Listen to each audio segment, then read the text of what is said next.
आज यूपी की धरती से प्रभु राम और प्रभु कृष्ण की भूमि से भक्ति तस्वीरों भाव के जरिए कि उत्तर प्रदेश के मुख्यमंत्री और योगी आदित्यनाथ आध्यात्म उनके की साथ हैं।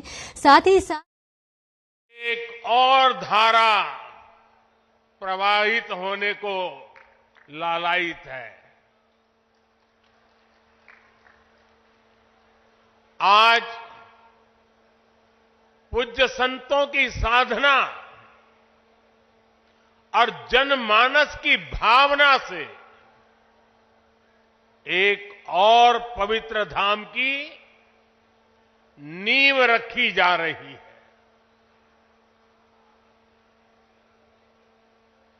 अभी आप संतों आचार्यों की उपस्थिति में मुझे भव्य कल्की धाम के शिलान्यास का सौभाग्य मिला है। मुझे विश्वास है कि कल्की धाम भारतीय आस्था के एक और विराट केंद्र के रूप में उभर कर सामने आएगा। मैं सभी देशवासियों को और विश्व के सभी श्रद्धालुओं को शुभकामनाएं देता हूं। अभी आचार्य जी कह रहे थे कि 18 साल की प्रतीक्षा के बाद आज ये अवसर आया है। वैसे भी आचार्य जी कई ऐसे अच्छे काम हैं जो कुछ लोग मेरे लिए ही छोड़ करके चले गए हैं।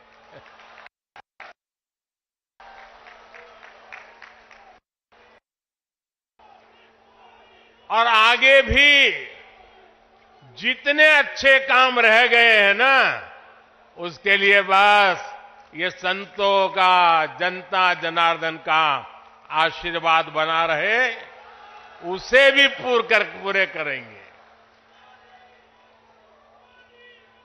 साथियों, आज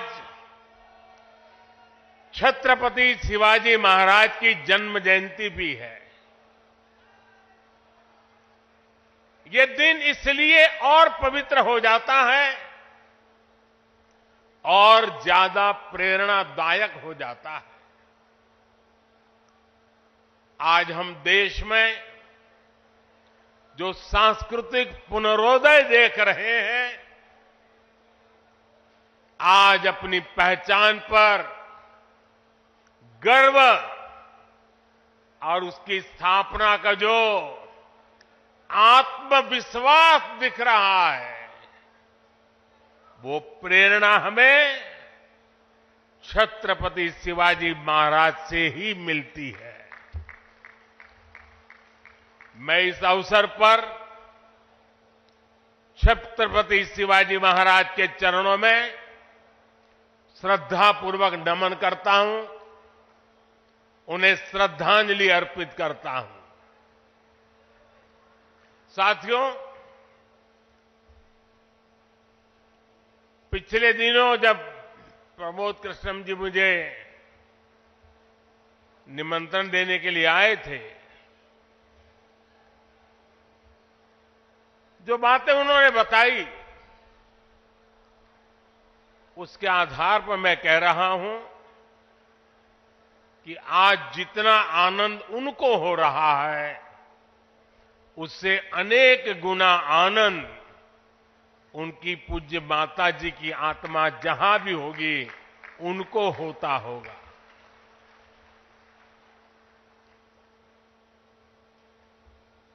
और मां के वचन के पालन के लिए एक बेटा कैसे जीवन खपा सकता है, ये प्रमोद जी ने दिखा दिया।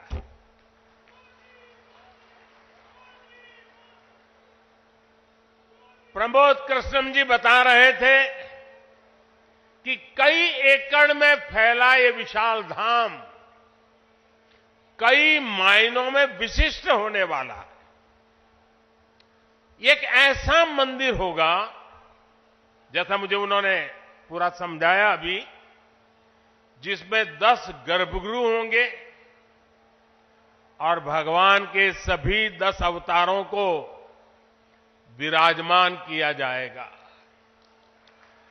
10 अवतारों के माध्यम से हमारे शास्त्रों ने केवल मनुष्य ही नहीं बल्कि अलग अलग स्वरूपों में ईश्वरीय अवतार को प्रस्तुत किया गया है। यानी हमने हर जीवन में ईश्वर की ही चेतना के दर्शन किए हैं। हमने ईश्वर के स्वरूप को सिंह में भी देखा, वराह में भी देखा और कच्छप में भी देखा। इन सभी स्वरूपों की एक साथ स्थापना हमारी मान्यताओं की व्यापक छवि प्रस्तुत करेगी। ये ईश्वर की कृपा है कि उन्होंने इस पवित्र यज्ञ में मुझे माध्यम बनाया है, इस शिलान्यास का अवसर दिया है। और अभी जब वो स्वागत प्रवचन कर रहे थे तब उन्होंने कहा कि हर किसी के पास कुछ न कुछ देने को होता है, मेरे पास कुछ नहीं है, मैं सिर्फ भावना व्यक्त कर सकता हूं। प्रमोद जी, अच्छा हुआ कुछ दिया नहीं, वरना जमाना ऐसा बदल गया है कि अगर आज के युग में सुदामा श्री कृष्ण को एक पोटली में चावल देते, वीडियो निकल आती, सुप्रीम कोर्ट में पीआई हो जाती और जजमेंट आता कि भगवान कृष्ण को भ्रष्टाचार में कुछ दिया गया और भगवान कृष्ण भ्रष्टाचार कर रहे थे। ये इस व्यक्त में हम जुगर रहे और इसे अच्छा है कि आपने भावना प्रकट की और कुछ दिया नहीं।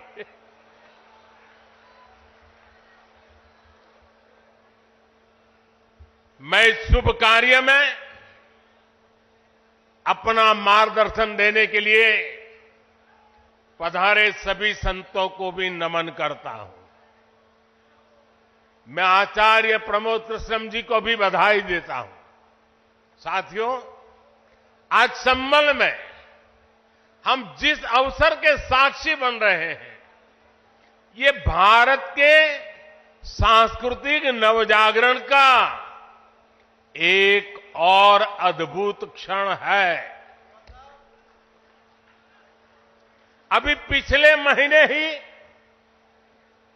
22 जनवरी को देश ने अयोध्या में 500 साल के इंतजार को पूरा होते देखा है।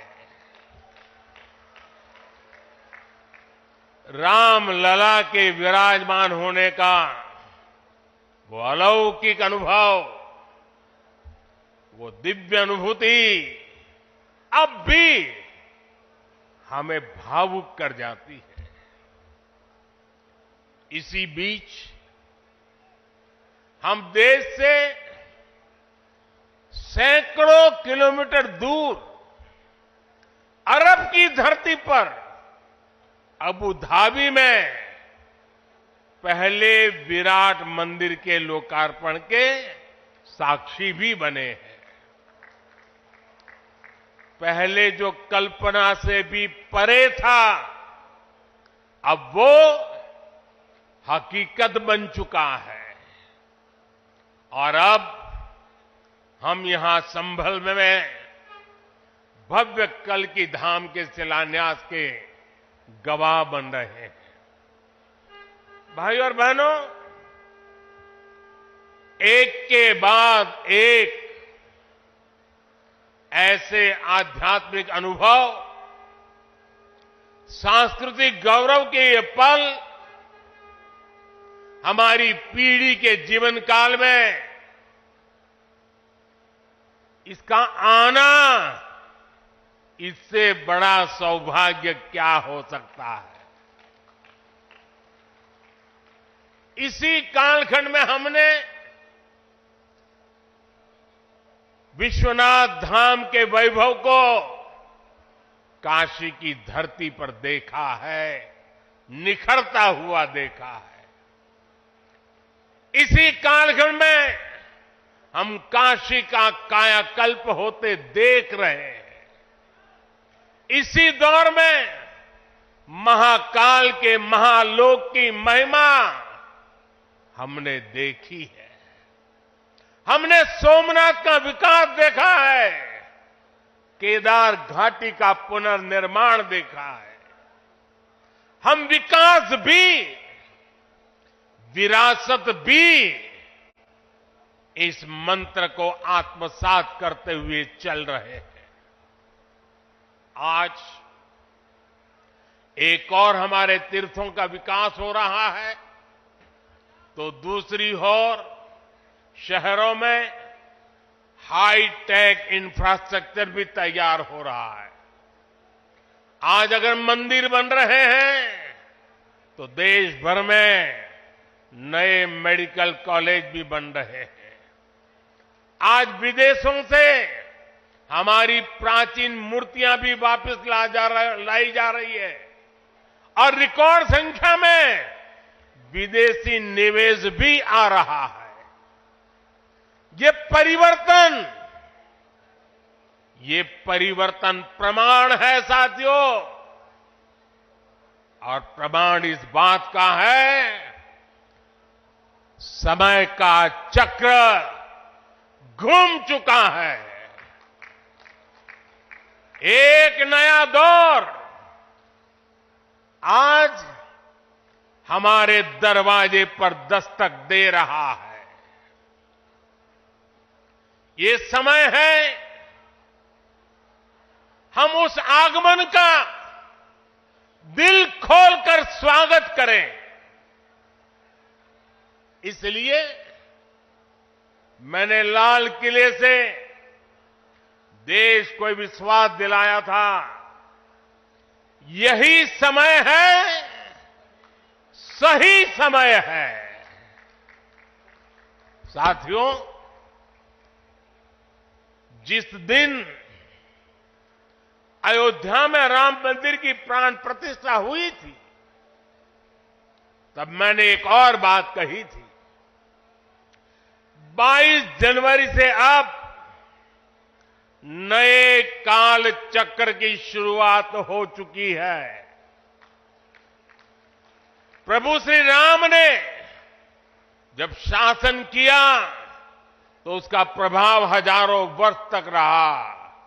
उसी तरह राम लला के विराजमान होने से अगले 1000 वर्षों तक भारत के लिए एक नई यात्रा का शुभारंभ हो रहा है।